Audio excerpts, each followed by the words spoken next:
The world holds stories that never reach their conclusion. Lives are lost, people disappear, and questions remain unanswered.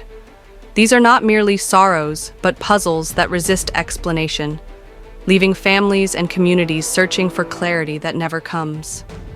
Each case opens a doorway into the shadows of the unknown, where truth hides in silence and the mystery lingers, heavy and unresolved.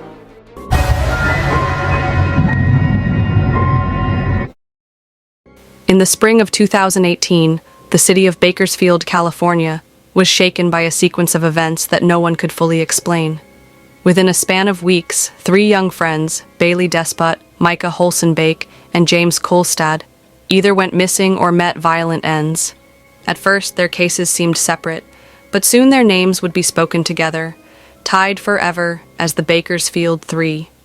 It began with James Kolstad. On the night of March 8, 2018, James, 38 years old, was driving through southwest Bakersfield after leaving a friend's home. Without warning, gunfire erupted. Bullets pierced his vehicle, causing it to careen off the road. When first responders arrived, James was found lifeless behind the wheel. He had no known enemies, no feud that could explain the sudden attack. Friends remembered him as a fun-loving man, protective of those he cared about. His mother, Diane, was left to grapple with a loss that made no sense. Why her son, and why in such a violent way? Just weeks later, another tragedy struck. Micah Holsenbake, age 34, vanished on March 23, 2018. Micah was described as intelligent, artistic, and deeply caring, but also someone who had struggled in recent years with personal and legal troubles. Despite his difficulties, he had been trying to rebuild his life. On the day he disappeared, he walked out of his home and was never seen alive again. His absence stretched from days into months, filling his family with dread. In 2018, Micah's arm was discovered along the Kern River, a grim sign of his fate. Then in 2021, additional bones were recovered, confirming the tragic end of his life. But the circumstances of his death only deepened the mystery. Who had he been with in his final hours? Why had his life ended in such a brutal and fragmented way? Then came the third disappearance, and with it, a wave of fear that Bakersfield had never seen before. Bailey Despot, only 19 years old, vanished on April 25, 2018. Bailey was bright, restless, and known for her striking presence. Still so young, she was full of ambition, but had also drifted into dangerous circles. Rumors of drugs, violence, and troubled relationships swirled around her. One night, she simply disappeared. Bailey Despot, who has been missing since April 2018, was later charged in absentia in connection with Micah Holsenbake's murder, but her whereabouts remain unknown. For Bailey's mother, Jane, the not knowing became the greatest torment. Was her daughter dead or alive, abducted, hidden, or silenced forever? To this day, her fate remains uncertain. For the families, the tragedies became unbearable. 3 friends, all gone within weeks, each case with unanswered questions. At first, law enforcement treated them as separate incidents, but the parents refused to accept silence.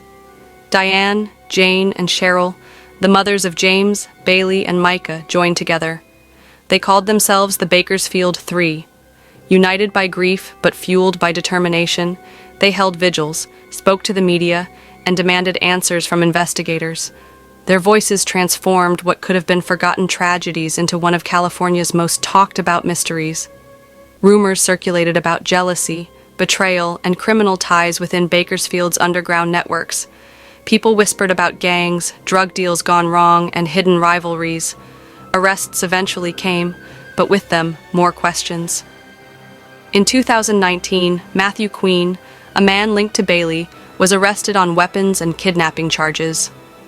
In 2022, he was sentenced to over 30 years in prison for various crimes, though not directly convicted of killing Bailey or Micah. Another woman, linked to Bailey's circle, also faced charges. Still, the puzzle felt incomplete. The lingering questions remain. Were the 3 victims truly connected by coincidence, or was there a deeper plot? Who fired the shots that killed James? What really happened in Micah's final hours? And most agonizing of all, what became of Bailey? Years have now passed, but closure has not come. One young man murdered without a clear motive. Another found only in fragments, his story unfinished.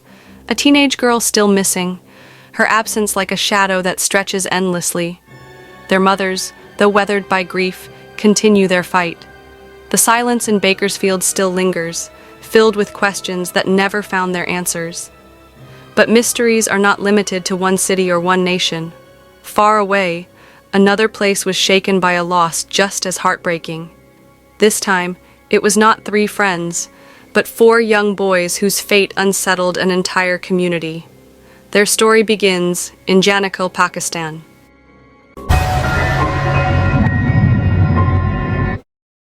In early 2021, a small town in Khyber Pakhtunkhwa's Banu district became the center of a tragedy that shocked Pakistan. The Janikhel incident began with the disappearance of 4 teenage boys. On March 21, 2021, the 4 teenage boys were found in a shallow grave. Reports said they had been shot and showed signs of torture. What followed was not just grief, but a movement, an entire community rising against silence, demanding justice for its lost children. It started with fear. The boys, young, ordinary, full of promise, vanished without a trace. Families searched desperately, clinging to hope. But that hope ended when their bodies were recovered, showing clear signs of violence. The brutality of the crime tore through Janikhel, leaving parents shattered and neighbors in disbelief. The grief quickly turned to outrage. For the people of Janikhel, this was not just about 4 boys. It was about years of insecurity, targeted killings, and a community left to fend for itself.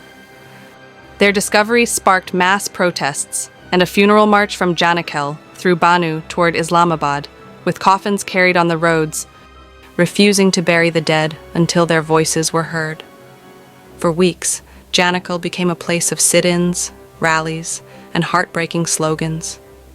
The demand was simple: protection, accountability, and justice for the children who would never return. The images of grieving mothers, of fathers sitting in silence beside coffins, spread across Pakistan. The world outside began to notice what Janikhel had endured. Government officials and security forces eventually engaged with the protesters. Promises were made, investigations announced, and agreements signed. But beneath the surface, suspicion lingered. Many feared the cycle would repeat, that once the protests ended, the truth behind the murders would fade into silence. The Janikhel incident was not just about the crime itself. It was about what it revealed. A community caught between violence and neglect, struggling to protect its own children. The 4 teenagers became symbols of a larger story, one of vulnerability and resilience in a region that had already paid a heavy price. Even today, the memory of those boys lingers. Their names are spoken with sorrow. Their deaths remain a reminder of how fragile safety can be, and how quickly innocence can be stolen. The protests they inspired echo in Pakistan's history as an extraordinary moment, when a small town refused to stay quiet in the face of unbearable loss. The Janikhel incident is a horrible fate, written in blood and unanswered questions. A reminder that behind every headline are families torn apart, and a community still waiting for the day when such tragedies will no longer define its existence.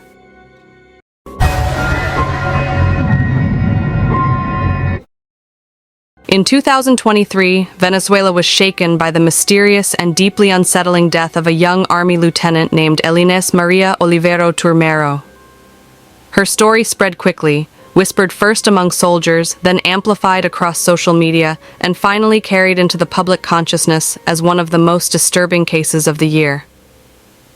The questions surrounding her final moments turned her name into a symbol of grief, doubt, and unresolved truth.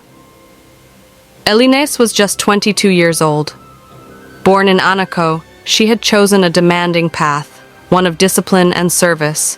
And in 2022, she proudly graduated from the military academy as part of the Army's class of Libertador Simón Bolívar. Those who knew her described her as bright, kind, and determined, someone who carried both ambition and quiet resilience. Few could have imagined how abruptly her journey would end. On October 1st, 2023, Elinés was found dead at the 512-degree Batallón de Infantería de Selva G.D. Tomás de Jerez in Tumeremo, Bolívar. Authorities ruled her death as hanging by mechanical asphyxia, officially classified as self-inflicted, but her family disputes this, citing bruises, scratches, and other trauma. Within hours, news began to circulate. Investigators moved quickly. The public prosecutor's office ordered a forensic investigation, multiple autopsies, and dozens of technical procedures. Days later, officials announced their conclusion. Elinés had taken her own life, the cause listed as mechanical asphyxia by hanging. According to investigators, no signs of physical aggression were present, and data recovered from her phone suggested thoughts of despair and self-harm. The case, at least officially, seemed closed. But for her family, the explanation did not bring peace. Her parents publicly voiced their doubts, insisting that the body bore marks inconsistent with taking her own life. Bruises on her arms and legs, scratches on her face, even damaged nails as if she had resisted something or someone. One hidden beneath the official narrative. Their grief soon turned into a demand for clarity. Was their daughter truly a victim of her own despair, or had her death been staged to look that way? As the days passed, the mystery deepened. Media outlets began reporting the contradictions. Human rights advocates questioned the silence of the military institutions. Why, they asked, did no commanding officer speak?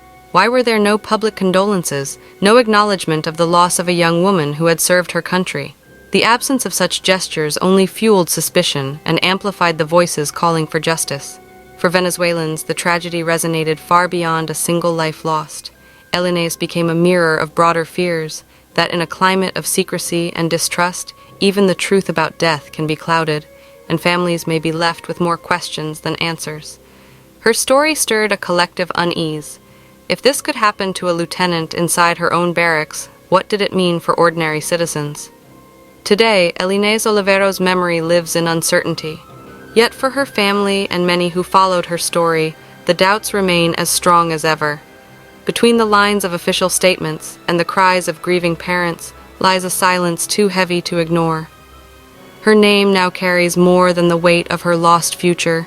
It carries the weight of unanswered questions, of mistrust, of a community's lingering sorrow. The fate of Elinés Olivero is not just the end of a young soldier's life, but a haunting reminder of how fragile truth can be, and how even in death, the search for justice may never truly rest.